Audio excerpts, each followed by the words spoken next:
याद रखिए, भारत के मुसलमानों को इस बात का फैसला करना है कि आप कब तक नाम निहाद सेकुलर पार्टियों के झोली में अपना वोट डालेंगे।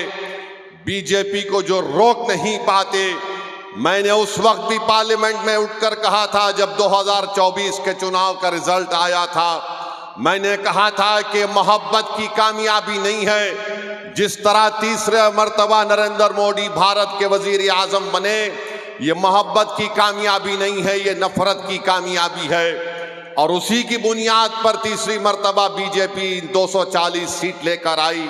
मगर सब ने कहा कि नहीं नहीं, बीजेपी के सीट की तादाद में कमी पैदा हुई है। अरे बताओ, हरियाणा कैसे जीत गई बीजेपी?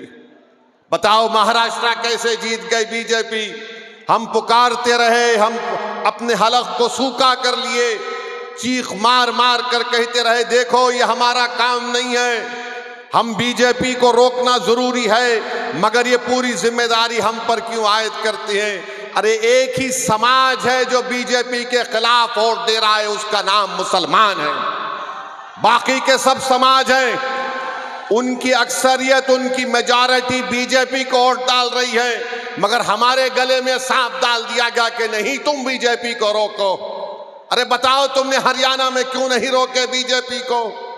बताओ, दिल्ली में एक भी क्यों नहीं जीता तुम्हारा?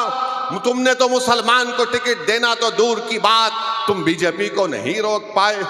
कौन जिम्मेदार है इसका? मेरी बात आप समझिए। याद रखिए, अगर आप फिर से इसका शिकार होंगे, नहीं नहीं हमको बीजेपी को रोकना है, यकीनन रोकना है, मगर रोकने का मतलब ये नहीं है कि तुम अपने बच्चों को जो 5 साल से जेल में सड़ रहे हैं, जिनका नाम वो लेना नहीं चाहते, आप उन्हीं को वोट देंगे।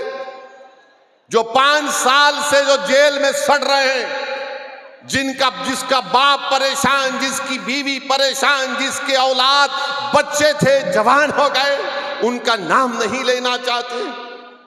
जो बच्चे जेलों में सड़ रहे हैं तो उनका नाम नहीं लेते, मगर आप उनको वोट देना चाहेंगे। ये बीजेपी को रोकना है। अरे बीजेपी को तो हम ही रोक रहे हैं। हम बीजेपी को ना कभी वोट दिए ना कभी देंगे, मगर ये लोग क्या बीजेपी को रोक पा रहे? नहीं रोक पा रहे। ये अपनी जबान से नाम तक नहीं लेते। ताहिर हुसैन के नाम का ऐलान किया तो सबके पेट में दर्द शुरू हो गया। ताहिर हुसैन का नाम का ऐलान किया तो सबके सर में दर्द शुरू हो गया। अरे जिसके पेट में दर्द हो रहा है, जिसके सर में दर्द हो रहा है, क्या तुम भूल गए कि तुम ताहिर हुसैन की घर के छत पर बैठकर कितने मर्तबा ताहिर हुसैन ने तुमको खाना खिलाया था? क्या तुम भूल गए कि ताहिर हुसैन की छत पर बैठकर तुमने क्या क्या गुफ्तगू की थी?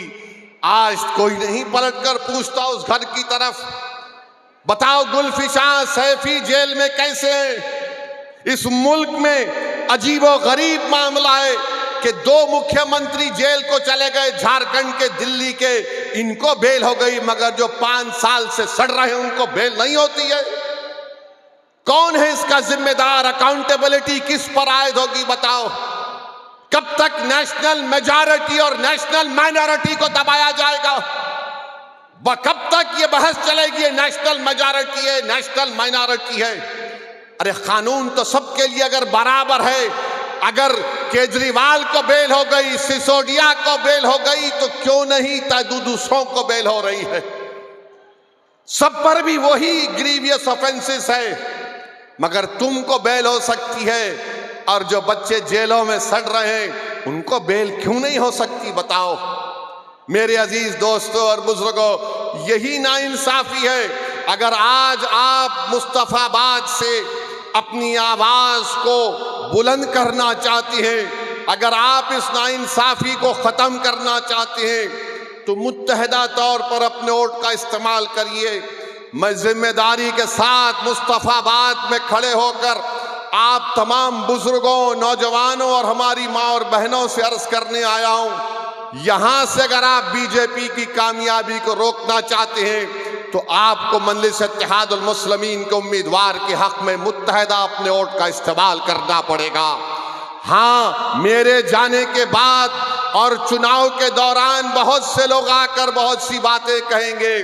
अरे क्या कर रहे हो, ओवैसी सिर्फ जज्बाती तकरीर करता है। अरे जज्बाती तकरीर अगर तुम नहीं कर सकते तो इसमें मेरा क्या गलती है, मेरी क्या गलती है। मगर याद रखिए, मैं जज्बाती तकरीर नहीं करता हूं, मैं सच्चाई को बयान करने की कोशिश करता हूं। इम्तियाज जलील को हराने वाले कौन मुसलमान थे? इम्तियाज जलील को हराने वाले मुसलमान थे औरंगाबाद में। नासिर सिद्दीकी को हराने वाले कौन थे? मुसलमान थे। धूलिया से जहां पर मंजलिस का एमएलए था, फारूक शाह को हराने वाले कौन थे? हमारे ही सफों में वो मीर जाफर और मीर सादिक के एजेंट छुपे हुए, वो दोबारा मुस्तफाबाद को भी आएंगे, आकर तुमसे कहेंगे मैं तुमको कह रहा हूं। किसी शायर ने बड़ा अच्छा कहा था, वो शेर याद आ रहा है। क्या कहा था शायर ने? वाकिफ नहीं है जो लोग सफर के उसूल से, वाकिफ नहीं है जो लोग सफर के उसूल से, साये की भीख मांग रहे बबूल से। ये वो लोग हैं आकर वही सेकुलरिज्म का पुराना राग लगाएंगे। अरे कहां का सेकुलरिज्म है बताओ? ये सेकुलरिज्म है कि केजरीवाल को बेल मिल जाती है और दूसरों को नहीं मिलती? कौन सा सेकुलरिज्म है बताओ ये? मेरे अजीज दोस्तों और बुजुर्गों, मेरी आप सदैवन गुजारिश है कि मुत्तहदा तौर पर अपने वोट का इस्तेमाल करिए। डरने और घबराने की जरूरत नहीं है। अब हमारे जाने के बाद मंजलिस के उम्मीदवार का जलसा हो चुका, तो लोग आके बोलेंगे देखो बीजेपी को रोकना है, यकीनन रोकना है। कोई आकर अगर ये कहेगा कि देखो अपने बच्चों को समझाओ वरना गब्बर सिंह आ जाएगा, तो मैं उनसे कहूंगा कि आप उनको जवाब दीजिए कि अब हम सोने वाले नहीं हैं, अब हम जाग चुके हैं, अब हम नहीं सोएंगे। तुम 75 साल के हमको ये झूठे सेकुलरिज्म की अफीम हमको चका चका कर तुमने हमको सुला दिया।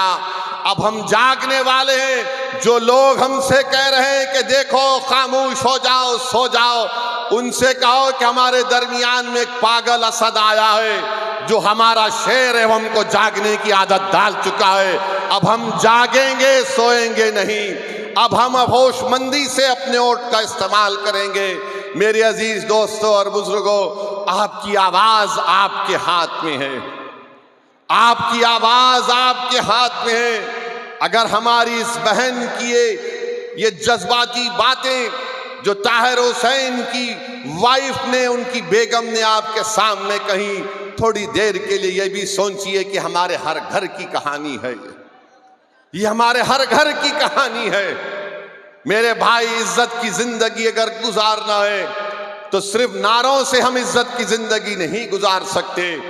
अगर हम मुस्तफाबाद में सफाई का इंतजाम चाहते हैं, मुस्तफाबाद में वो ब्रिज रोड की ट्रैफिक जहां पर उसका मसला हल करना चाहते हैं, हम अच्छा पीने का पानी हासिल करना चाहते हैं, हम स्कूल चाहते हैं, कॉलेज चाहते हैं, तो सिर्फ नारों से नहीं होगा। तुमको अपनी आवाज को भी जाना पड़ेगा, दिल्ली के विधानसभा में लड़ना पड़ेगा तुमको, और उसके लिए आपको एक वोट का सही इस्तेमाल जब आप करेंगे तभी आपको कामयाबी मिलेगी।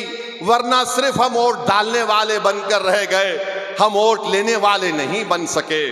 वोट हासिल करो, और कैसे हासिल करेंगे? जब आप मंजलिस के हक में अपने वोट का इस्तेमाल करेंगे।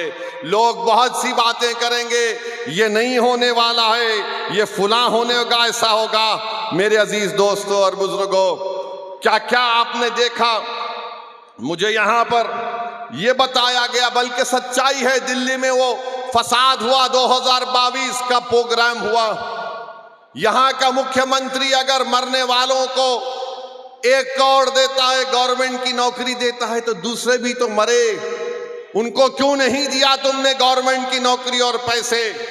अरे तुम फिरका परस्त हो केजरीवाल, भारत में तुमसे बड़ा कोई फिरका परस्त नहीं हो सकता है। नरेंद्र मोदी का अगर कोई हकीकी भाई है, नरेंद्र मोदी का अगर कोई हकीकी भाई है तो उसका नाम केजरीवाल है, याद रखो आप। सिक्के के 2 रुख हैं ये, सिक्के के दो रुख हैं ये, अरे फसाद में सब मरे, मरने वाले मासूम थे तो तुम सबको देना था गवर्नमेंट की नौकरी और एक्स ग्रेशिया, मगर नहीं दिए, नहीं दिए। मैंने उस वक्त भी कहा रे कौन है बताओ, जब ये कोविड लगा था तो तबलीगी जमात पर झूठा इल्जाम लगाने वाला कौन था? यही केजरीवाल था, सुपर स्प्रेडर का नाम दिया था। बड़ी बड़ी बातें करते हैं, हम ये स्कूल बनाए, हम फुला किए। अरे मुस्तफाबाद को केजरीवाल मेरे साथ चल के बताओ तुमने क्या काम किया, मैं दिखाऊंगा तुमको।